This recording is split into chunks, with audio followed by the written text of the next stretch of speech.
श्री स्वामी समर्थ. श्री स्वामी चरित्र सारामृत अध्याय 19. श्री गणेशाय नमः. एकाग्रचित्ते करिता श्रवणतेने होय दिव्य ज्ञान, त्या ज्ञाने परमार्थ साधन पंथ सुलभ होत असे. बोलणे असो हे आता पूर्ण पुढे स्वामी चरित्र अत्यांदर एक श्रवण करिता सर्वात पाहिजे निश्चय. प्रसिद्ध आनंद ते नामे नृसिंह सरस्वती, जयांची सर्वत्र ख्याती अजरामर राहिली.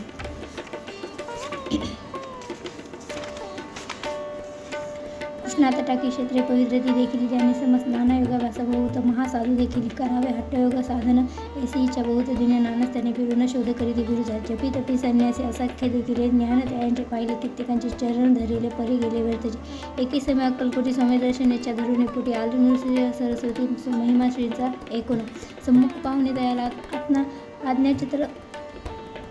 आज्ञाचक्र भेदकांना एक श्लोक सत्वर म्हटला. श्रवणी पडला दयांच्या श्लोक ऐकता ती समाधी लागली, त्यांची स्मृती राहिली दयांचे ब्रह्मानंदी प्राणवायू. आश्चर्य करता सगळे जन असो झाल्या काही वेळा समाधी उठून तात्काळ नृसिंह सरस्वती धावले. स्वामी पदांबुजांवरी मस्तक ठेवले, धडकरी सद्गती झाले, अंतरी हर्षपोटीनं सामावे. उठून या करती स्तुती धन्य धन्य येती मूर्ती केवळ परमेश्वर असते रूप देती मानवांची. स्वामी कृपा आज झाली त्याने माझी इच्छा पुरली, चिंता सकल दूर झाली कार्यभाग साधला. असो नृसिंह सरस्वती आनंदी क्षेत्र पडून येते त्याची वास्तव करती सिद्धी प्रसन्न झाला. बहुत धर्म केली दूर केली गेली काही दिवशी एके वेळी अक्कलकोटले पातले घेतले. समर्थाचे जसे उभे राहिले कर जोडून झाले बहुत समाधान. गुरुमूर्ती पाहुणे नृसिंह सरस्वतीचे समर्थ बोलले, त्या समयाच्या लोका धन्यता पावलाचे वार येऊशिता पाळून तिची द्यावी सोडून तरीच श्रेष्ठ पाहिजे जगी. मग सहज सूरभुवनी अंतदास सुखाने एकूणी समर्थाची वाणी आश्चर्य वाटले सकळा म्हणे. नृसिंह सरस्वती स्वामी असून परत केवी करते पर्यंत शिकून येते जाणून पाहू लागले. दोन शब्द एकनं बोले असो तेव्हापासून सिद्धी सोडून येऊन राहिले स्वस्ताने धर्मकृत्य बहुत केले. यशवंतराव भुसेकर नामदेव मामलेदार त्याचे ज्ञानसाच्या समर्थ गोपीने झाले. वासुदेव फडके ब्राह्मण थोडं ज्याची प्रसिद्ध सर्वत्र इंग्रजी अंमलात आणि वारहुणे बंद केले जाणे.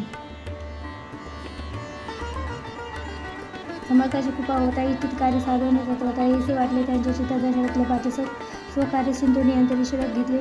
श्रीच्या करी मने जबरदस्ती कृपा देते कणग हाते देतील जाऊन बसले दूर श्रीजी जाणे. नंतर त्यांचे पाहुणे कर्म बोलून हाते देऊ मानसी जग उरली स्वारी सत्वर आले बाहेरी. तरवाडाच्या झाडावर तलवार दिली टाकून कार्य आपण योजले ते जावे शेवटी भले. ऐसे समर्थ दर्शवले म्हणून न दिले खणंग करीत परी तो अभिमानी पुरुष भिडण घेऊन त्याची आला पद स्वस्थान झेंडा उभारला गोंडाचा त्यात त्याची यश आले. हेतू सर्व हेतू निष्फळ झाले. शेवटी पारिपत्य बोलले कष्ट गेले व्यक्तीचे. असं स्वामींचे भक्त त्या बसले इतक्यात राहते अक्कलकोटात राजस्थित सरदारला मायापश तोडून दृढ झाले. स्वामीचे भजन पूजन निषेधीने करतात हे आनंद. अकस्मात एके दिवशी भयभीत झाले माणसे. यमदूत दिसती दृष्टांचे मुक्ती समय पातला. पाहुणी परी श्रीचर धडले धडकरी उभा राहिला. काळ धुरी नवला परी झाले.